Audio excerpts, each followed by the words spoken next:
sejahtera untuk kita semua. Tapi pun, maaf ya Bapak Ibu, saya grogi, benar-benar grogi.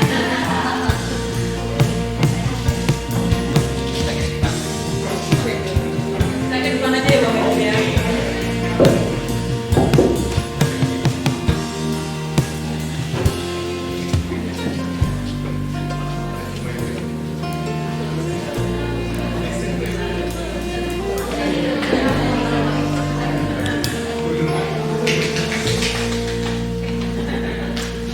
Saya ulangi. Assalamualaikum warahmatullahi wabarakatuh.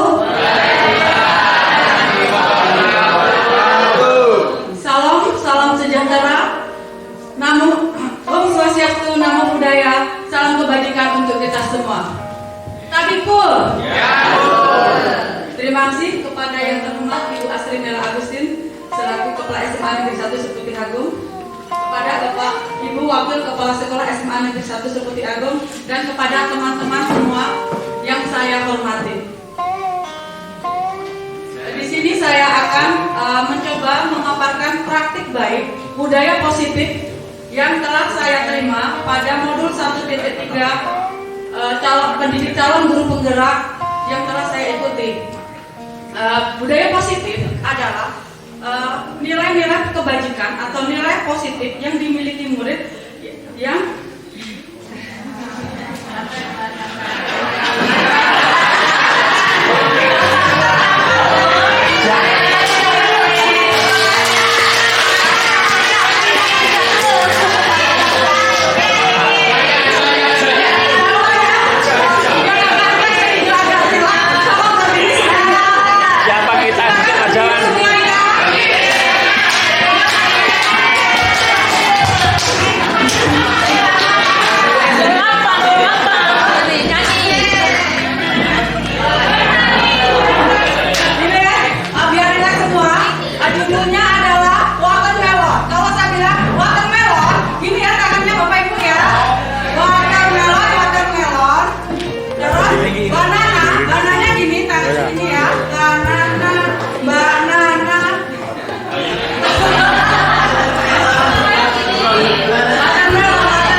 materi yang akan saya sosialisasikan adalah tentang budaya positif.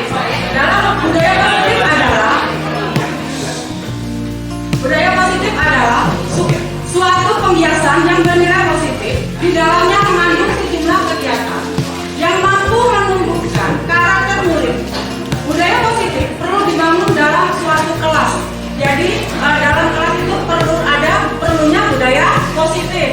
Budaya positif itu misalnya kita sudah mencanangkan 5S, terus mencanangkan literasi sebelum jam 0 ya Bapak Ibu, dan mencanangkan Jumat ya, kegiatan di hari Jumat.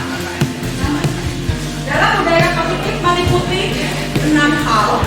Yang pertama adalah perubahan paradigma stimulus respon. Yang kedua, konsep disiplin positif. Yang ketiga, keyakinan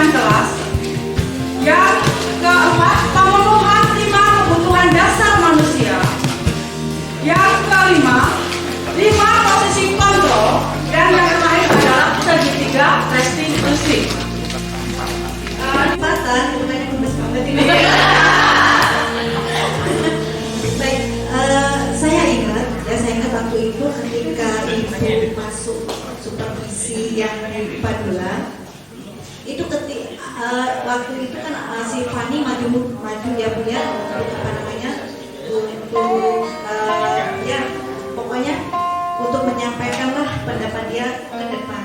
Dan itu bukan hal yang gampang ketika Fani itu ke depan. Awalnya saya tuh begini, silakan yang mau ke depan, ini mau sukarelawati atau paksawati waktu itu seperti itu. Saya selalu menawarkan seperti itu Bu ya. Bu jangan dipaksa Bu, ya sudah, kalau tidak dipaksa silakan sukarelawan dan sukarelawati. Nah ketika Fani maju itu saya sudah senang sekali Bu, waktu sudah senang sekali. Nah kemudian ketika Fani menyampaikan ibu kan ada di situ ya. Nah kemudian setelah selesai ibu mau keluar, itu saya ingat sekali ya, karena waktu Fani maju dengan susah payah saya menyuruh dia maju itu, ternyata ketika Fani sudah selesai ya begitu saja. Nah kemudian pesan ibu waktu itu ya, coba Bu ini ya, ini pesan dari saya, dikasih apa namanya, apresiasi waktu itu ya, sepele saja, tepuk tangan.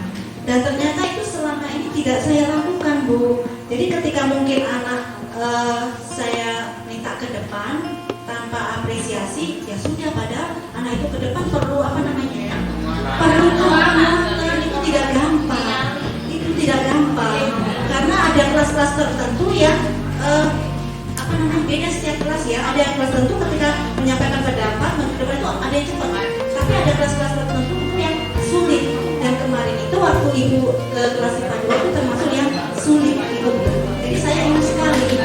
Nah ketika dikasih apresiasi yang sederhana sih sebenarnya ya, hanya sekadar tepuk tangan saja, saya yakin Fani itu ada sesuatu, itu bisa memotivasi loh, ada sedikit penghargaan ya Bu ya.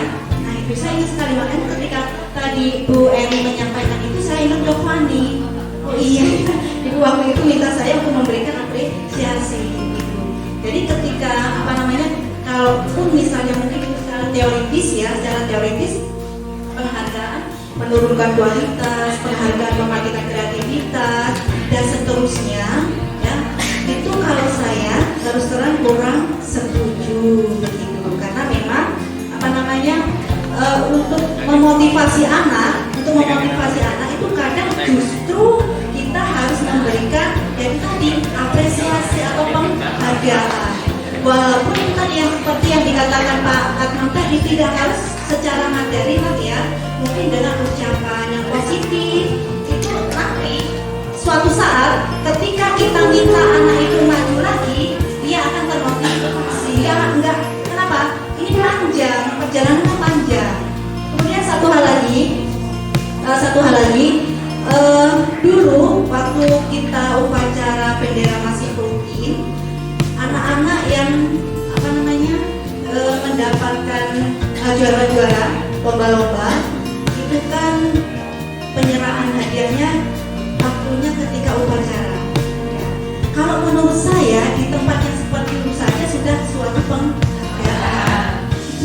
Ketika anak mendapatkan juara, kemudian harus juara itu diserahkan kepada pihak sekolah di tempat upacara bendera, disaksikan oleh siswa, disaksikan oleh guru-guru mereka, teman-temannya seluruh sekolah, itu luar biasa. Itu akan menjadikan motivasi untuk lomba berikutnya dia akan berusaha lebih maksimal. Itu saya yakin kok di hati mereka itu ada sesuatu yang ya, ada kebanggaan.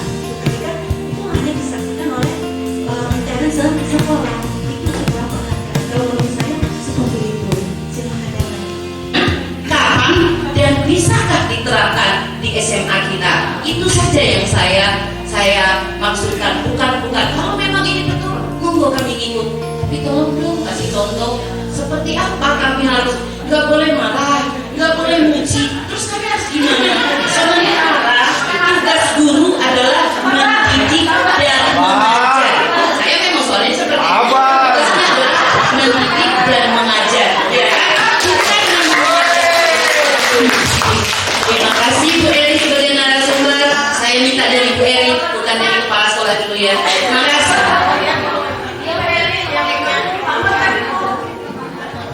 Oke, terima kasih. Saya mau ada. Dari tingkat dunia, nasional, sampai pedesaan, sampai RT, sampai keluarga, semua ada penghargaan. Tanpa penghargaan nggak akan naik, nggak akan maju.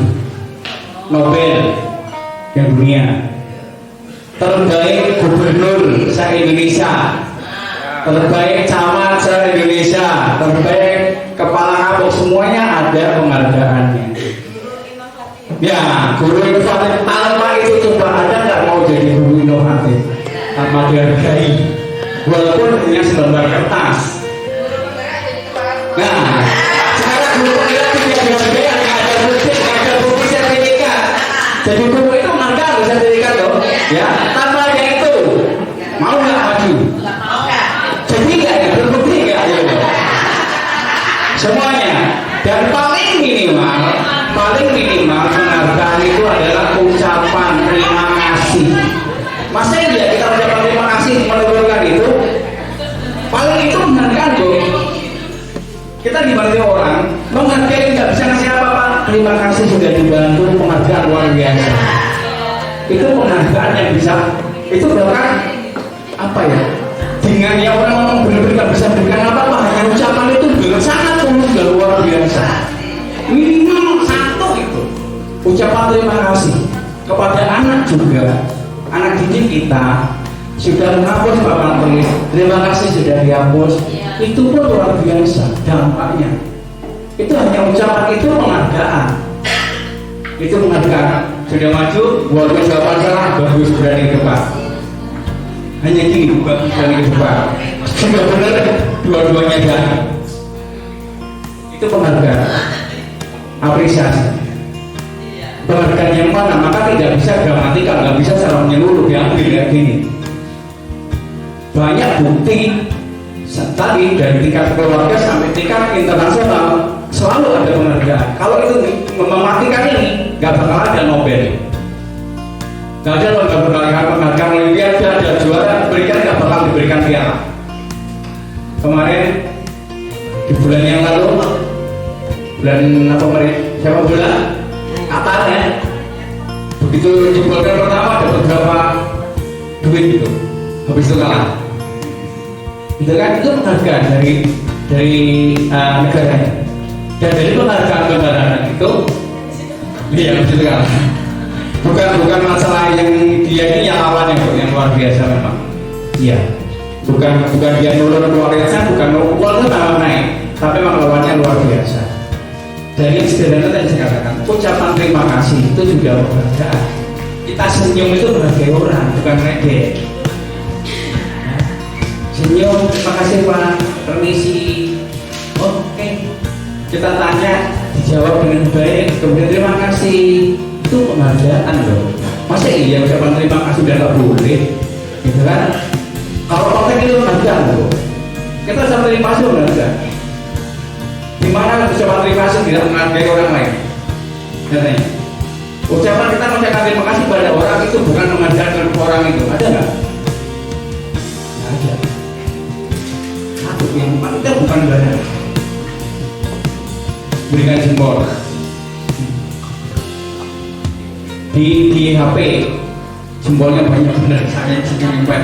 Soalnya itu, apalagi kemarin online SD itu, SMP banyaknya ngasih jawab apa? Ya gurunya jawab itu ngasih jempol doang.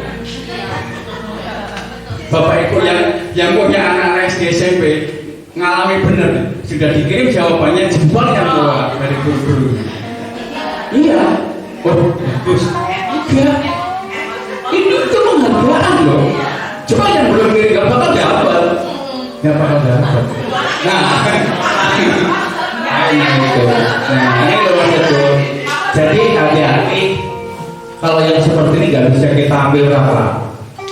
Tadi dari tingkat yang nasional bahkan Allah sudah berikan penghargaan kepada kita, ya.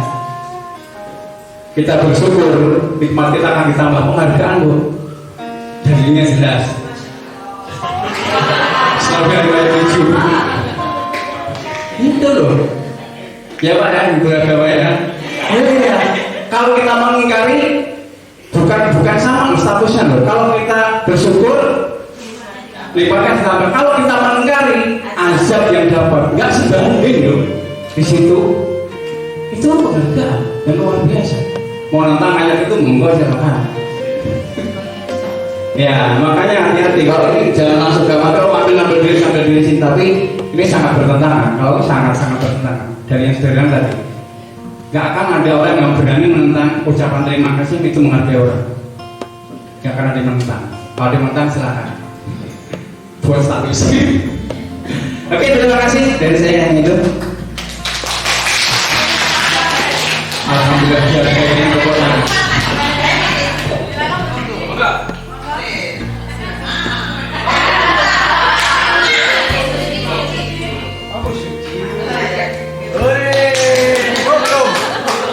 Assalamualaikum warahmatullahi wabarakatuh.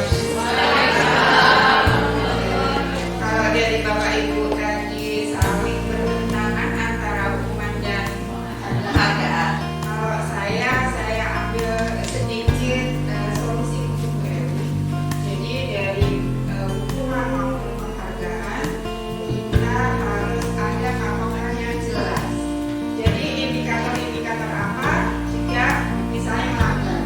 Kemudian indikator apa juga jika dia taat atau paling tidak seluruh apa yang kita mau mereka patuh. Jadi semuanya mau hukuman atau penghargaan masing-masing ada indikatornya dan masing-masing wajib dijelaskan ke siswa. Jadi misalnya pemahaman tentang tata tertib. Jadi tata tertibnya jelas. Jangan membuat tata tertib, mungkin di sekolah kita biasanya agak ambigu ya. Tata tertibnya agak ambigu. Jadi buat tata tertib yang jelas. Jika telah 3 kali apa? Jika misalnya bolos sekolah apa? Bolos jam seperti apa? Jadi ada indikator yang jelas. Mau hukuman ataupun penghargaan. Kemudian yang berikutnya saya tadi sudah mendengar Bu Eri. Saya mendengar ada konsekuensi tapi belum dijelaskan. Jadi masing-masing itu punya konsekuensi. Kalau misalnya hukuman sudah paham, anak sudah paham, melanggar konsekuensinya apa, anak sudah paham. Jadi nggak ada sakit-sakit. Kemudian kalau misalnya kita memberikan penghargaan, karena tadi kalau yang satu sudah ada indikatornya, berarti kalau kita memberikan penghargaan ke anak, yang lain juga enggak. Kok saya enggak dapat ya? Jadi masing-masing sudah paham. Kalau saya taat seperti apa, kalau saya melanggar seperti apa. Jadi enggak ada hukuman yang menyakitkan, enggak ada penghargaan yang tidak menghargai. Masuk ke penghargaan juga bernilai negatif jika itu harus kita buat indikatornya. Atau hukuman tidak bernilai negatif juga harus ada indikatornya seperti apa. Jadi saya tadi sudah mendengar konsekuensi, cuma mungkin Bu Eri sekilas itu di belakang ini ya, mungkin ya di belakang slide ini. Jadi ini mungkin menggugah dulu, menggugah teman-teman untuk berapresiasi, kemudian baru nanti Bu Eri endingnya baru pendinginan gitu ya. Jadi minta tolong nanti indikator apa saja jika kita melanggar atau indikator apa saja jika yang kita mendapatkan penghargaan. Jadi masing-masing kita punya pegangannya. Mohon maaf ini kemarin yang pas saya pikir Bu, yang penutupan gerbang saya juga kurang sosialisasi. Jadi apakah harusnya hukuman ya? Iya. Hukuman ada jika ada indikator-indikator yang disampaikan ke kita. Izinkan saya berdiri di sini ya Bapak Ibu ya. Ya, izinkan. Di sini saya mohon maaf, ini juga termasuk ke dalam penggerak sosialisasi budaya positif. Jadi saya minta waktunya sebentar untuk mensosialisasikan tentang budaya positif. Maaf ya Pak Suharjono, saya di sini malam ini mohon bimbingannya dan Bapak Ibu semuanya. Saya minta Bapak Ibu berdiri sebentar, berdiri sejenak biar kita bisa fokus, biar bisa luas. Minta maaf ya kalau berdiri sebentar. Iya, biar bisa agak fokus. Nanti gini ya Bapak Ibu ya. Misalnya saya bilang Marina menari di atas menara. Kalau Markijo ini ya. Markijo menari di atas menara. Gitu ya. Menaranya agak jinjit sebentar. Saya ulangi ya. Ya. Marina.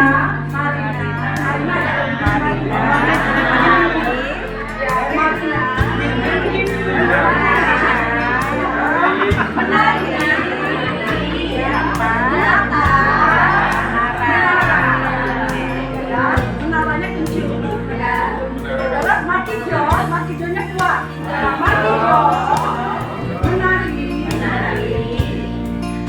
Markijo menari di atas menara. Ya, jadi nanti kalau saya bolak-balik ngikutin ya. Bisa? Jelas kan Bapak Ibu ya? Jelas. Ya, 1, 2, 3. Marina menari di atas menara. Marina.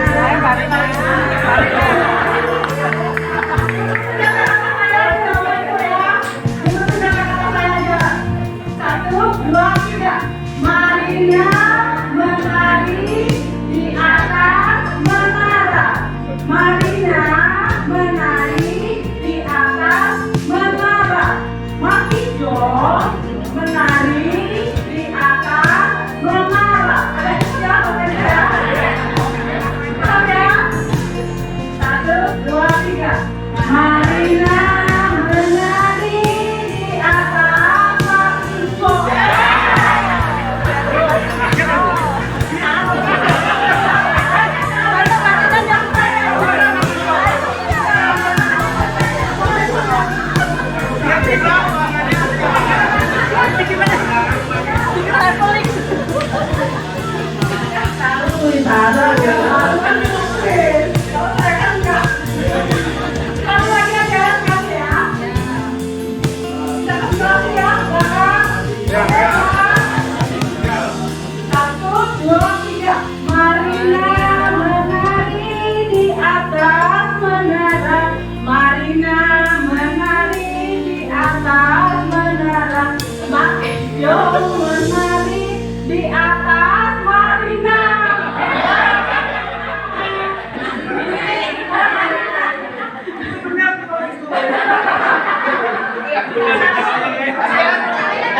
Terima kasih, bisa duduk kembali.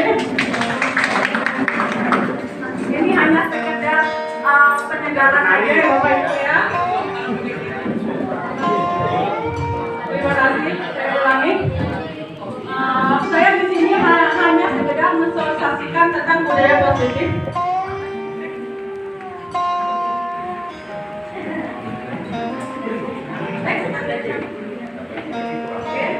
Di sini ada suatu pertanyaan pematik. Apakah Nia dapat mendisiplinkan anak? Apakah Nia pengalaman yang bisa mendisiplinkan anak? Saya minta, apakah hukuman itu bisa mendisiplinkan anak? Saya minta siapa yang bisa. Baik, terima kasih. Kenapa saya tidak baru setuju sesuai hanya menambah dari Bapak Kapolres jenis hukuman apa, terus yang dapat anak menjadi jerah. Nah intinya saya sependapat dengan hukuman ini anak akan mendapatkan jerah. Tetapi hukuman yang bagaimana? Kalau di tempat saya ini berbagi saja, ketika anak kurang disiplin, ya itu kalau datang terlambat misalnya, gitu.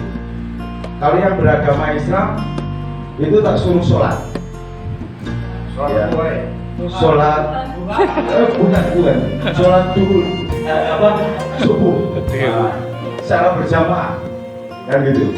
Sehingga mereka mempunyai setelah sholat itu dia ngaji. Kalau yang beragama lain pun sama, ya akan saya undang gurunya untuk bisa saling kerjasama dengan kita. Itu salah yang telah dibuat. Jadi sebelum kita mengajar, sebaiknya kita membuat keyakinan kelas, keyakinan yang ada di dalam kelas. Ya, kontrak kelas atau kalau kita sebutnya adalah kesepakatan kelas.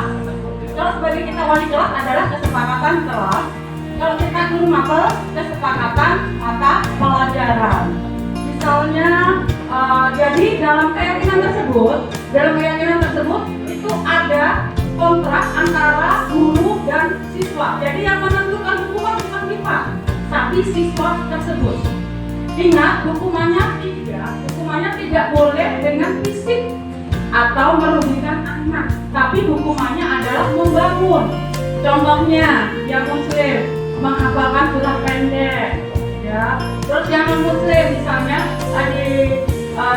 di non muslim itu ada surat apa, dia tulis ya, dia biasanya menghafal. Kayak kemarin itu anak sendiri yang menentukan. Waktu saya bikin keyakinan kelas, ada yang non muslim, bu saya ini surat ini bu, oh silahkan. Bu saya puasa, ada bu, oh silahkan. Dan asalkan itu tidak memberatkan kamu. Jadi misalnya dalam mata pelajaran, misalnya dalam mata pelajaran, dia tidak mengerjakan tugas. Jadi kalau tidak mengerjakan tugas, kalau kita mau anaknya mengerjakan tugas 2 kali, itu tergantung kesepakatan anak tersebut dengan kita. Tapi kalau anak keberatan, jangan ya Bapak Ibu, karena itu sifatnya akhirnya kita berarti memaksa anak. Ya, jadi dalam hal ini, dalam kurikulum yang sekarang ini, karena kan kita tuh sama kita dewasa, diibaratkan kita tuh menghamba pada anak, menghamba pada murid. Maksud menghamba itu kita nggak jadi hambanya anak itu enggak, tapi kita mengikuti anak sesuai kodratnya dia, baik kodrat Allah maupun kodrat zaman. Mohon maaf ya, saya tidak menggurui. Ya, ini cuma sebagai pengalaman saya aja, baru CGP aja. Jadi kita suruh menularkan ini kepada Bapak Ibu semuanya. Terus yang selanjutnya adalah bahwa pemberian hukuman dengan hal positif seperti membaca atau membersihkan halaman sekolah dapat meningkatkan disiplin anak. Bisa Bapak Ibu itu silakan berpendapat setuju atau tidak setuju, setujunya seperti apa, tidak setujunya seperti apa. Ayo yang lain.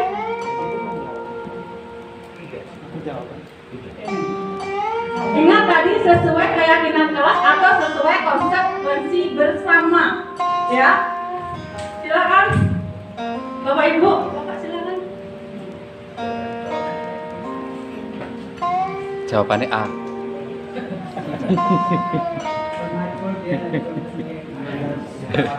ya setuju. Ya setujunya seperti apa Pak? Alasannya? Karena dengan Saya nggak berani kepasukan. dengan memberikan hukuman yang positif ini, yang pasti yang namanya hukuman pasti itu akan ada jedanya. Terus ketika membersihkan halaman itu juga ada dampak negatifnya juga sebenarnya Ibu, yaitu yang pasti malu, ya itu. Terus dengan seperti itu, dengan malu itu nanti siswa tidak akan mengulangi kesalahan yang sama. Gitu. Terima kasih Pak. Sama-sama, besok lagi ya. Terus yang ketiga, silakan berpendapat. Yang ketiga, setuju atau tidak dengan kalimat tersebut? Ayo Nomor 3. 3.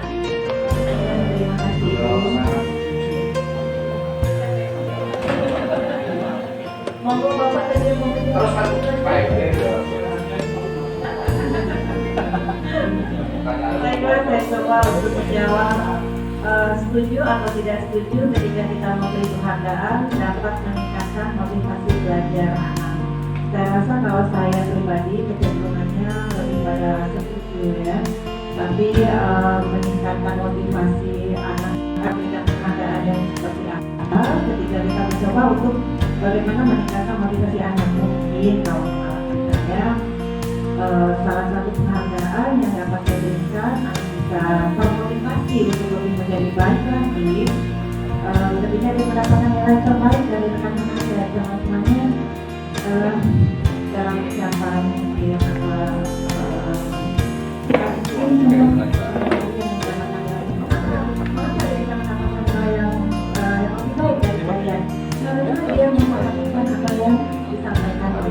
yang itu salah satu bentuk penghargaan sederhana sebenarnya Bu. Tapi mudah-mudahan dengan yang sederhana itu dapat motivasi teman-teman yang lainnya untuk paling tidak bisa sama dengan yang mendapatkan nilai baiknya. Terima kasih. Berarti setuju, berarti penghargaannya tidak berupa hadiah, tapi berupa ucapan. Ada yang berpendapat lain bahwa penghargaan itu bisa memotivasi, memberikan motivasi pada anak. Silakan Bapak. Perkenalkan Pak, perkenalkan. Jadi Nama. menurut saya ada dua versi Asal usul. dari logika. Menurut saya bahwa memang itu sangat setuju penghargaan. Biasanya kalau saya sendiri kadang-kadang kurang menyadari bahwa untuk berikan penghargaan anak bisa menjawab pertanyaan di sana sangat mahal untuk berikan misalkan info atau bagus. Nah itu biasanya kita terlupa di situ. Kemudian posisi yang lain bahwa apabila anak itu muncul 1-2 orang itu terus kasih tepuk tangan bagus Pak, mungkin di sisi lain ada kelemahannya, berarti siswa yang kurang kreatif itu malah menurun, sehingga waduh gimana ya, mau memberanikan diri tidak berani sehingga malah menurun untuk keberaniannya. Itu menurut saya. Terima kasih. Jadi ada plus minusnya ya Bapak Ibu ya, kata Bapak yang kedua bahwa penghargaan itu bisa memotivasi anak. Plusnya adalah anak menjadi lebih aktif, minusnya teman yang lain itu menjadi minder. Terus gini ya Bapak Ibu, ada suatu ilustrasi. Seandainya si A dia mendapatkan ranking 1 di kelas waktu semester genap. Dari wali kelasnya diberikan penghargaan berupa hadiah. Itu tadi bilangnya adalah dia memotivasi anak untuk dia biar bisa maju. Tapi pada semester berikutnya dia tidak bisa mendapatkan nilai yang terbaik lagi. Nah itu bagaimana Bapak Ibu solusinya? Ataukah penghargaan itu benar-benar bisa memotivasi anak, ataukah menghambat kreativitas anak? Menurut Bapak Ibu bagaimana? Ini ya, si Ali itu ya, si Ali pada semester genap dia mendapatkan ranking 1 atau juara kelas di kelasnya. Pada semester dia waktu mendapatkan itu, dia mendapatkan hadiah dari wali kelasnya. Misalnya hadiahnya berupa buku setengah lusin gitu aja ya. Terus pada semester berikutnya dia kendor karena dia sakit atau kenapa? Dia tidak mendapatkan ranking kembali. Dia tetap masuk 5 besar, tapi dia di peringkat keempat, misalnya seperti itu. Apakah itu bisa bahwa penghargaan itu bisa memotivasi anak atau bahkan malah bisa menghambat anak? Pendapat Bapak Ibu seperti apa?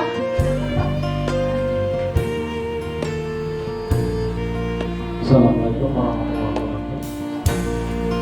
Di sisi lain, menurut pendapat saya ini, itu memang memberi motivasi anak. Ketika anak itu nanti di semester juga tidak mendapatkan peringkat, ini kemungkinan besar yang lain termotivasi. Saya ingin seperti itu. Makanya dia bisa jadi yang ternyata peringkat 1 kalah dengan mungkin peringkat 4, peringkat 3. Jadi memang itu jadi motivasi. Jadi yang lain termotivasi akhirnya dia menduduki peringkat 1, sementara yang peringkat 1 jadi turun jadi peringkat 4 atau 3. Nah kemungkinan tadi ada penyebabnya bisa karena sakit atau bisa mungkin dia belajarnya bisa tertinggal oleh yang tadinya tidak peringkat, akhirnya dia termotivasi. Justru yang tidak peringkat itu justru dia belajarnya mungkin lebih memajukan. Jadi ya, Assalamualaikum warahmatullahi wabarakatuh. Terima kasih. Ada yang berpendapat lain? Perkenalkan dulu Pak. Terima kasih, nama saya Purwan, sedikit banyak punya. Wah, di sana banyak grup penggerak. Wah, aku hebat. Bangga juga, tapi kan tidak termasuk saya. Tapi kan sudah disosialisasikan ya Pak ya. Ya di pasangannya Pak Zainuddin. Baik, terima kasih Bu. Sebenarnya kalau menanggapi terkait dengan memberi penghargaan dapat menciptakan apa tadi? Meningkatkan motivasi belajar anak. Ini sebenarnya kan motivasi ini kan arahnya ada yang sasaran langsung dan sasaran tidak langsung. Yang langsung yang anak itu memperoleh prestasi. Yang tidak langsung agar yang tidak berprestasi itu kan juga terpacu, gitu, terpacu. Jadi ada sasaran langsung dan sasaran tidak langsung. Ini sebenarnya kalau memberikan penghargaan itu murni menurut saya ya dapat meningkatkan motivasi. Nah kemudian kalau tadi dipersoalkan anak pada saat semester 1 dia berikan umum, tapi di semester berikutnya kok menurut saya kira persoalannya bukan pada reward atau penghargaan. Ada faktor lain yang membuat anak itu menjadi berikutnya, bukan karena penghargaannya, bukan karena pemberian penghargaan, bukan. Ya, jadi karena ada faktor lain, mungkin anak itu ya tadi mengalami karena dia ada persoalan di rumah, ada persoalan pribadi, mungkin ada persoalan kesehatan yang menimbulkan atau menyebabkan anak itu menjadi semester berikutnya menjadi menurun. Demikian menurut saya. Terima kasih. Terima kasih kepada bapak-bapak semuanya dan ibu.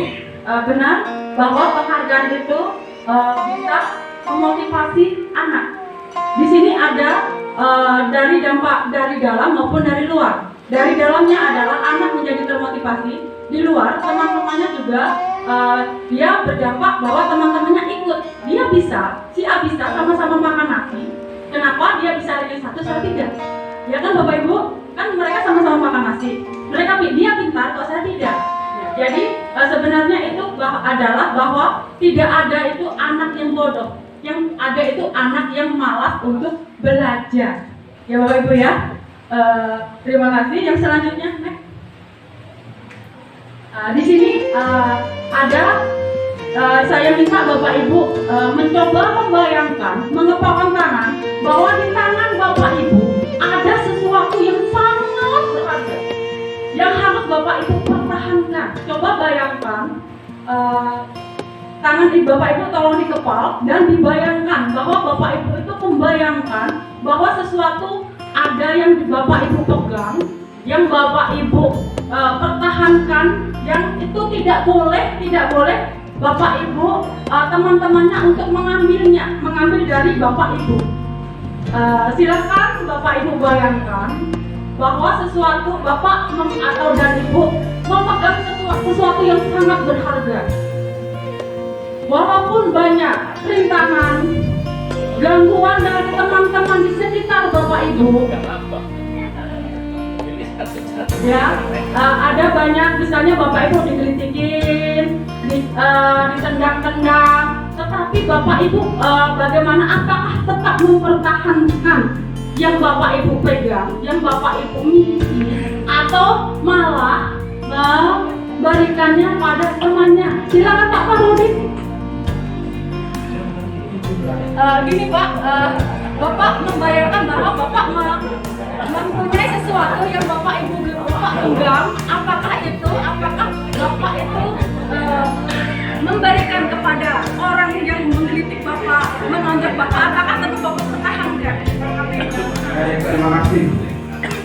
Sesuatu yang saya pegang dengan kuat, dengan teguh seperti itu namanya dari yang Bapak bayangkan apa? Yang Bapak bayangkan Bapak memegang apa? harus saya pertahankan. Ya, apa itu Pak? Contohnya? Uang bisa uang. Contohnya Apakah keyakinan? Apakah apa?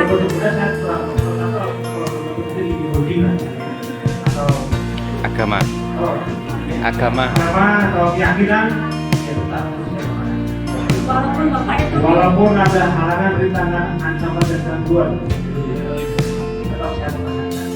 Karena itu mungkin filosofi diriku sendiri. terima kasih Pak. Bapak ibu-ibu, gimana misalnya ibu mendengar sesuatu yang sangat berharga,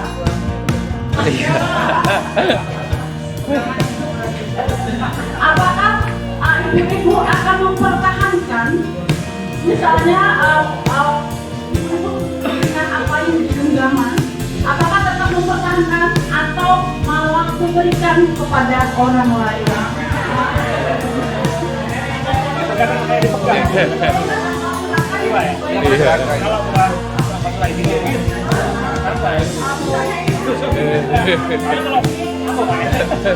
Kalau uang, kalau membahayakan ya kasih aja.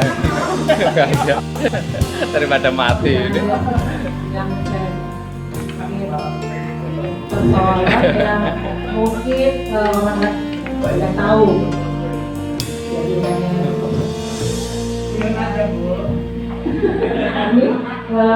Jadi saya sendiri pegang Bingung pegang apa? permasalahan itu. Ya. Berikan aja Bu, berikan. Cerita sih Bu. Cerita sih. Curhat dong Mas. Cerita sih Bu.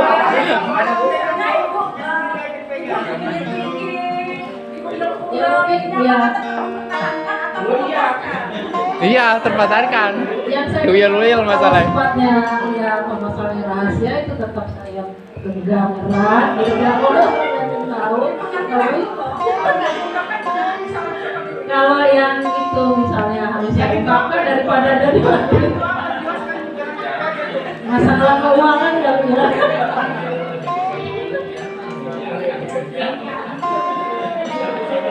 Ya.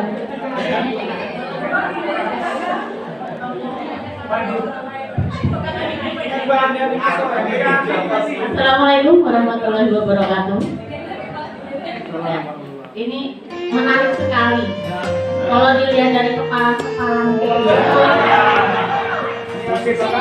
kayaknya tegang semua. Saya kalau seandainya saya dikasih kepala yang seperti itu, misalnya aja suami saya, itu saya pegang erat. Ya kan, jangan sampai suami saya itu ditarik sama orang lain. Buat tembaknya supaya kita nggak tegang kan. Maaf. Jangan dilepas ya. Misalnya ibu, banyak pelakor-pelakor di luar sana, ceweknya bagaimana, apakah tetap mempertahankan?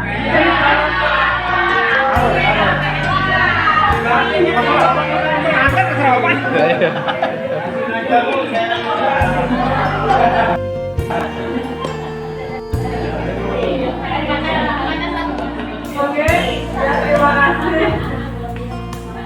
Terima kasih. Alhamdulillah berarti Bapak Ibu semuanya yakin tentang walaupun banyak godaan, banyak rintangan, banyak halangan, tetap mempertahankan apa yang kita miliki. Ya, apapun yang terjadi, walaupun ada bencana di depan menghadang, tetap mempertahankan apa yang kita miliki, apa yang kita yakini.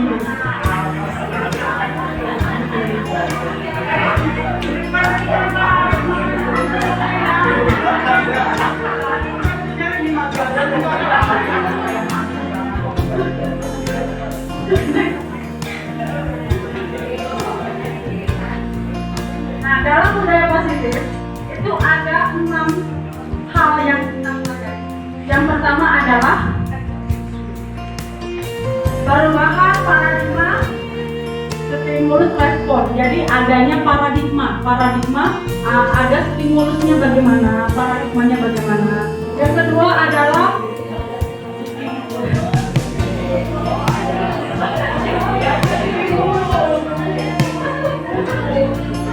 bukan situ yang mulus loh Pak.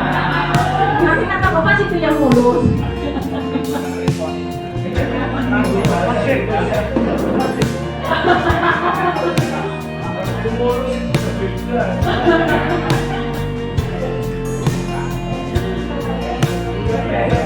Iya. Yang kedua adalah konsep disiplin positif. konsep disiplin positif ini adalah di sekolah Bapak Ibu menerapkan konsep disiplin positif seperti apa? Ya, otomatis kan apalagi yang sekolah-sekolah penggerak sudah ada visi misi dari sekolah tersebut adalah disiplin positifnya seperti apa. Yang kedua, keyakinan kelas mungkin yang selama ini kita lewati. Terus terang tidak saya mengenal keyakinan kelas atau kesepakatan kelas baru saja Bapak Ibu. Dulu saya tidak menerapkan hal tersebut. Baru kemarin saya terapkan. Alhamdulillah saya jarang menghukum anak. Bahkan saya tidak pernah menghukum anak. Karena apa? Saya sadar bahwa sebenarnya kesalahan itu bukan terletak pada diri anak, tetapi sebenarnya terletak pada diri kita sendiri. Saya tidak setuju. Gimana Pak tidak setuju? Kalau kesalahan itu diri kita sendiri tidak setuju.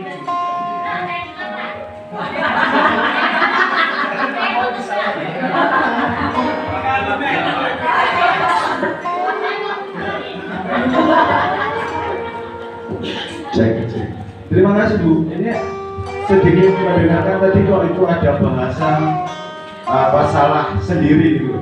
Saya tidak setuju. Tidak setuju seperti Ya. apa? Kalau saya tidak setujunya ya pokoknya tidak setuju. Terima kasih. Kalau tidak setuju otomatis kan ada sebabnya apa, akibatnya apa gitu kan Pak. Kalau tidak setuju seperti apa, terus akibatnya itu apa gitu loh Pak. Iya. Ayo pokoknya tidak setuju. Angel kan, angel. Silakan Pak tidak setujunya.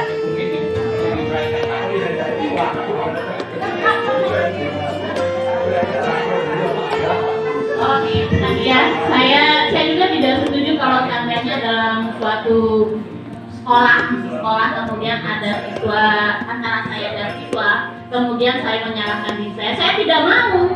Gimana dulu tentang kesalahan dia yang salah, masa saya yang disalahkan? Itulah gimana kesalahannya, bahkan kita Jangan marah-marah, Bu. jangan sebagai kita sendiri Lagi marah-marah. kita disalahkan. Lihat dulu, siapa dulu. Kalau dia memang merasa dia itu salah, ya kita lihat, kita selesaikan. Jangan menjadikan diri kita itu sebagai itu tadi. Jangan disalahkan. Kita itu benar. Oh ya, wanita selalu benar.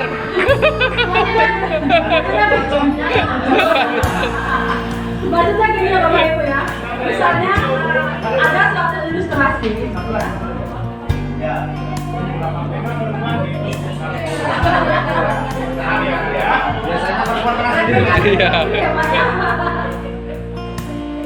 Memang perempuan begitu banyak kan ya Pak? Hak laki-laki dari itu. Baik Bu, ini tadi kan persoalannya jika ada anak salah gitu ya. Misalnya kan kita dalam mengajar, ya kan, apabila kita ada anak yang salah, kita tidak langsung boleh menyalahkan anak bahwa anak itu salah, tapi kita harus bisa mengoreksi apakah yang salah itu anak apa diri kita. Iya. Maksudnya seperti itu Pak. Jadi Baik. kita tidak boleh langsung menyalahkan anak, tapi kita harus bisa mengoreksi. Ya, kesalahan apakah yang salah itu siapa? Jadi nanti kita masuk ini kita belum masuk ke 5 posisi kontrol yang ada dalam diri kita. Baik, saya akan kaitkan Bu. Yang satu, proses pembelajaran di bagian kegiatan itu kan ada yang namanya refleksi. Nah, refleksi itu kan sebenarnya sasarannya bukan untuk melihat siswa saja, tapi juga ada kemungkinan kesalahan guru yang mungkin dalam memberikan materi terkait dengan metode atau pendekatan atau penjelasannya itu sendiri. Ya namanya refleksi itu, mohon maaf, mungkin kita semua tahu lah bahwa refleksi itu kan tidak hanya untuk siswa, tapi juga untuk guru. Gitu. Misalnya siswa kok tidak tahu, atau mungkin kita ya. Nah ini saya kaitkan dengan filsafat telunjuknya. Telunjuk ini kan kalau menyalahkan orang lain kan, nah begini ya.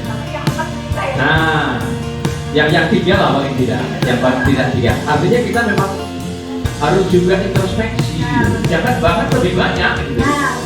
Toh itu tidak akan mengurangi nilai diri kita, harga diri kita enggak. Orang yang banyak introspeksi itu tidak akan mengurangi nilai harga diri, Bapak Ibu yang mungkin, mohon maaf ini, bukan saya terlalu punya prinsip yang tidak ya. Artinya orang yang banyak introspeksi itu tidak akan mengurangi harga diri orang tersebut. Justru itu akan lebih bagus, kontrol hidup dan sebagainya, terkait dengan juga mengajar. Nah, saya hanya yang menekankan, ya, bersama tunjuk tadi, satukan ke orang lain, 3 ke diri kita. 1 netral, gitu ya, sifatnya netral. Ya mungkin yang netral ini juga sebagai penengah lah ya. Ibu jarinya netral. Nah yang paling penting bahwa di pembelajaran itu ada yang disebut dengan kegiatan refleksi.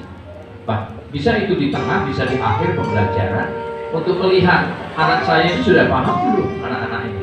Kalau belum ada persoalan apa, atau mungkin saya atau anak itu yang, kalau anak yang salah, ya anak yang kita tegur mungkin dia belum memusatkan perhatian, belum konsentrasi, atau ada persoalan apa, gitu. Tapi guru juga harus refleksi, dilihat mungkin saya salah dalam ada ditanyakan kepada anak juga tidak salah. Apa bapak salah dalam menjelaskan, atau mungkin kurang jelas, suara bapak atau ibu ini kurang kuat, atau bagaimana, atau kurang runtut, kurang sistematis. Tidak ada salahnya. Mohon maaf ini. Ya, terima kasih. Terima kasih Pak. Bapak namanya siapa? Baik, sedikit, tapi tetap saya tidak setuju. Tetap tidak setuju. Karena kenapa? Karena pengalaman Bu. Ya, ini sedikit baru sekarang saya akan sampaikan ke Bapak Ibu semua. Ketika kita menghadapi suatu bentuk masalah, ya, dengan anak, nyata-nyata loh ya kita yang salah. Kita yang salah. Tetapi jangan sampai, kalau menurut saya, kita jangan sampai salah di depan anak-anak. Kenapa? Mengakibatkan, kalau bahasa kerennya pikir, gimana ilwil apa itu namanya? Ya, seperti itu. Jadi saya kalau sudah kok saya sampai disalahkan sama anak, mohon maaf, ya. Saya sudah melihat anak itu sudah bukan saya anggap lagi kan gitu dalam arti seperti itu. Itu kalau saya. Kenapa? Karena contoh segini, suatu di situ ada guru yang kebetulan bermasalah dengan anak dan dia menyampaikan masalah itu pada orang tuanya itu datang melabrak sama guru tersebut sampai gurunya itu cium kaki orang tua wali. Bener nggak itu kira-kira? Nah, maka dari itu ketika saya bukan mengajar ya, guru yang namanya kita ini nggak berani loh. Sekarang saya tanya, siapa guru yang paling berani menghadapi masalah? Kan gitu. Maka kita harus betul-betul dikoreksi. Kita jangan sampai ya, kita ini jangan sampai salah di depan siswa. Itu pengalaman saya seperti itu. Maka ketika kita salah, ya kita cukup membuat opini-opini lain sehingga masalah itu tidak fokus ke dalam masalah itu. Saya seringkali seperti itu. Karena saya tidak mau seorang guru, ya, kok sampai cium tangan seorang wali gara-gara masalah sepele. Itu pernah, bukan di sekolah saya tapi di sekolah orang lain, dan orang lain itu cerita dengan saya. Kalau di sekolah saya mah aman-aman saya dulu. Jadi itu alasan saya tetap tidak setuju. Kalau misalkan sampai guru salah, kembali ke pasal 1, guru tidak pernah salah. Terima kasih.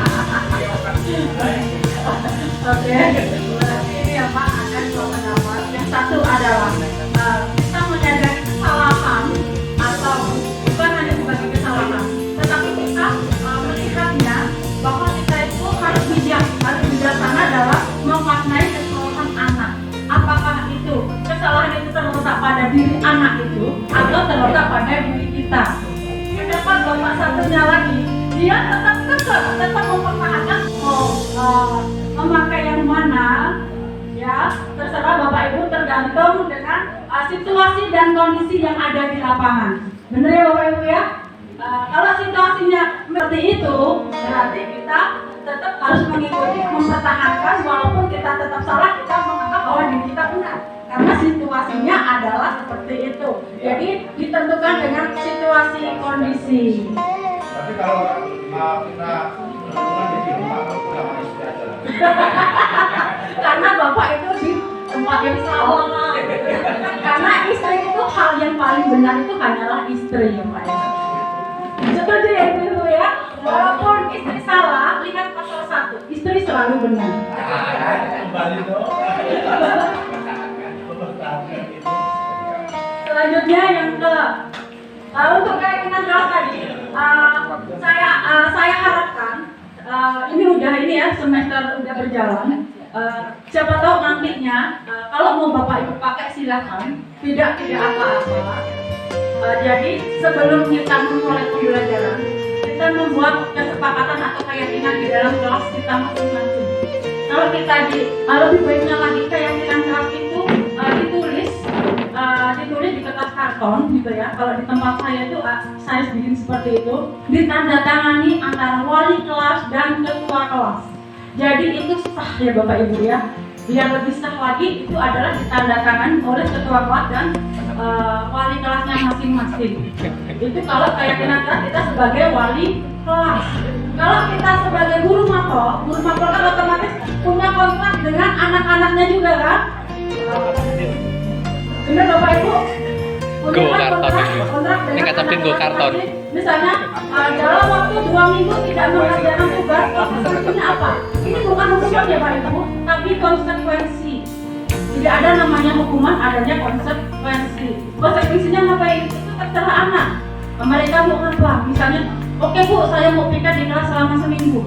Nah itu terserah mereka, karena itu sudah kesepakatan diri mereka sendiri. Kita tidak memaksa anak, tapi itu sudah konsekuensi mereka, ada keyakinan mereka masing-masing. Ya, jadi itu boleh. Yang tidak boleh adalah kita menghukum fisik. Fisik anak kita tidak boleh. Kalau zaman dahulu saya masih ingat adalah saya terlambat masuk kelas, saya disuruh push up. Coba aku praktekkan yang Tidak bisa sekarang sama siapa jadi terus. Coba Bapak dulu besar. Pak boleh contoh pesantren seperti apa? Tidak boleh komplisif atau kita disuruh menyuruh anak lari-lari di lapangan. Itu bukan zamannya lagi. Kita bukan mengajar penjas ya Bapak Ibu ya, tapi kita mengajar bahasa Indonesia. Jadi kalau pelajaran bahasa Indonesia itu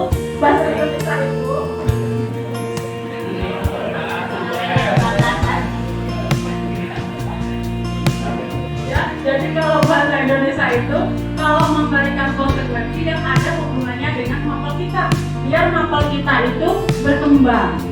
Misalnya perlu baca puisi,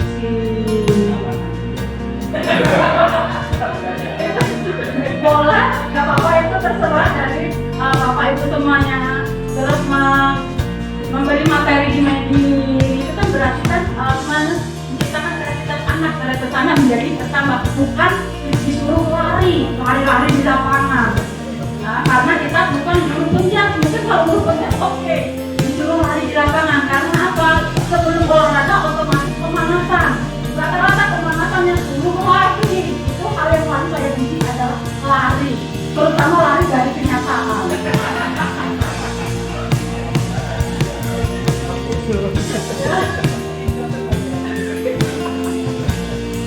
Dan selanjutnya adalah pemenuhan 5 kebutuhan pokok yang ada dalam diri kita. 5 kebutuhan apa aja Pak?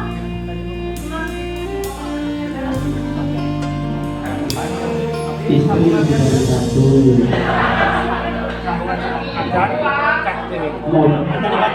yang ini mobil lebih dari 1. Ya itu aja. Materi ini sambung lagi nanti. Ojo ngepelek gewe. Itu direkam loh Pak. Ayo silakan apa kebutuhan 5 kebutuhan dasar yang sangat kita butuhkan dalam hidup ini. 5 kebutuhan yang dasar apa aja yang harus kita butuhkan dalam hidup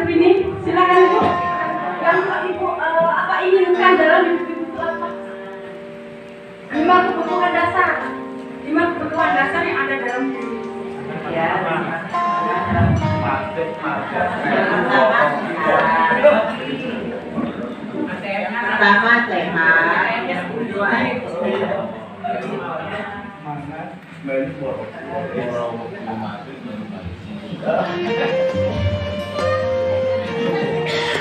lima kebutuhan hidup.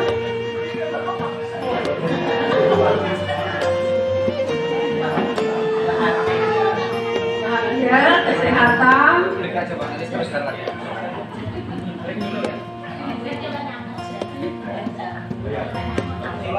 kebutuhan yang sholat ya Pak, istirahat dulu ya Pak.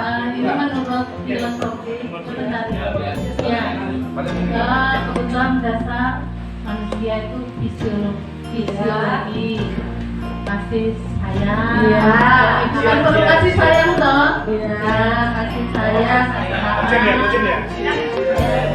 penghargaan, kebebasan, kita kasih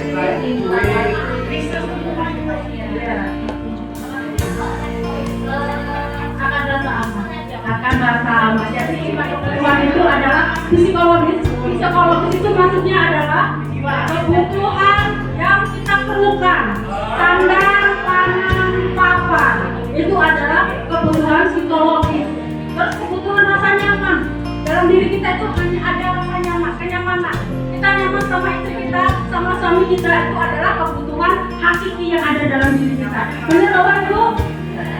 Oh, yang ketiga adalah cinta kasih. Kita membutuhkan cinta kasih tidak hanya antar suami istri atau keluarga, tetapi juga antar sesama teman. Nanti kita ini lagi kita break dulu, sholat dulu ya Bapak Ibu ya. Terima kasih. Terima kasih, kita break dulu. Aplaus dan teriak semuanya. Mohon izin untuk penguatan